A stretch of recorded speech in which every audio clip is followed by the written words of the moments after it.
নমস্কার, নিয়ে নিয়েছি বড় বড় সাইজের কালকে চিংড়ি। আজ আমি বানাবো পটল চিংড়ি। তাই এখানে পটলটাকে 10 মিনিট নুন মাখিয়ে রেখেছিলাম এবং পটলটাকে বেশ তেল দিয়ে সাদা তেলে আমি ভেজে দিচ্ছি লাল লাল করে। বেশ পটলটা ভাজা হয়ে গেছে, পটলটাকে তুলে নিচ্ছি। এবার আলুগুলো দিয়ে আলুটাকেও অল্প লাল লাল করে ভেজে নিচ্ছি।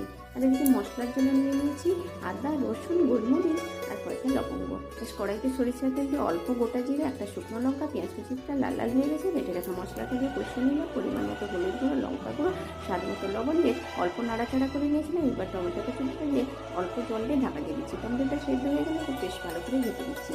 বেশ টমেটোটা দিতে দিলাম। এবার ভেজে রাখা সবজিগুলো দিয়ে অল্প নাড়াচাড়া করে আবার একটু ঢাকা দিয়ে দিলাম। বেশ ঢাকাটা তুলে নিয়েছি।